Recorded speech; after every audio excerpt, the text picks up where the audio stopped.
സ്വാഗതം. Very good morning. Have A nice day. അപ്പോൾ ഇന്നത്തെ ഡിവൈൻ മെസ്സേജിൽ ഇന്ന് നമ്മൾ ബട്ടർഫ്ലൈസിൻ്റെ എനർജിയിലുള്ള 2 കാർഡാണ് ഇന്ന് എടുക്കുന്നത്. അപ്പോൾ നമുക്ക് ആദ്യത്തെ കാർഡ് എന്താണ് പറയണേ? Go forward bravely. ധൈര്യമായിട്ട് മുന്നോട്ട് പോകുക എന്നാണ് പറയണത്. അതായത് എന്ത് കരിയറിലാണെങ്കിലും ഇനി ബിസിനസ് ആയിക്കോട്ടെ, അല്ലെങ്കിൽ എന്തെങ്കിലും കാര്യങ്ങൾ നിങ്ങൾ തുടങ്ങിക്കൊണ്ടിരിക്കുന്നുണ്ടാവും, അല്ലെങ്കിൽ അതിൽ ചെറിയ മാറ്റങ്ങളൊക്കെ വരുത്താനായിട്ട് തീരുമാനിക്കുന്നുണ്ടാവും. അപ്പോൾ ഒരുപക്ഷെ അതിനൊക്കെ ഒന്ന് മടിച്ച് നിൽക്കുന്നുണ്ടെങ്കിൽ, അതായത് എന്തെങ്കിലും ഒരു ഭയം കൊണ്ടോ എന്തുകൊണ്ടോ പുതിയ കാര്യങ്ങളിൽ മാറ്റം വരുത്താനായിട്ട് നിങ്ങൾക്കൊരു പേടിയോ അങ്ങനെ ഒരു ആങ്സൈറ്റിയോ അങ്ങനെ എന്തെങ്കിലും ഉണ്ടെങ്കിൽ അതിൻ്റെ ആവശ്യമില്ല.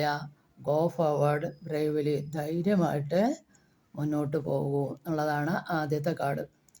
അടുത്ത കാർഡ് എന്താണ്? Your wish will come true. അങ്ങനെ പോകുമ്പോൾ തീർച്ചയായിട്ടും നിങ്ങളുടെ ആഗ്രഹം സഫലമാകും. അതായത് കുറേ കാലമായിട്ട് നിങ്ങൾ ആഗ്രഹിച്ച നിങ്ങളൊരു സ്വപ്നം അല്ലെങ്കിൽ നിങ്ങൾ ആഗ്രഹിച്ച ഒരു കാര്യം അത് യാഥാർത്ഥ്യമാകും, അത് സഫലമാകും എന്നുള്ളതാണ് ഇന്നത്തെ ബട്ടർഫ്ലൈസിൻ്റെ എനർജിയിലുള്ള 2 മെസ്സേജുകൾ. വളരെ നല്ല മെസ്സേജസായി തോന്നി. ഇത് നിങ്ങൾക്ക് റെസനേറ്റ് ചെയ്യുകയാണെങ്കിൽ please do subscribe, like and share. Thank you.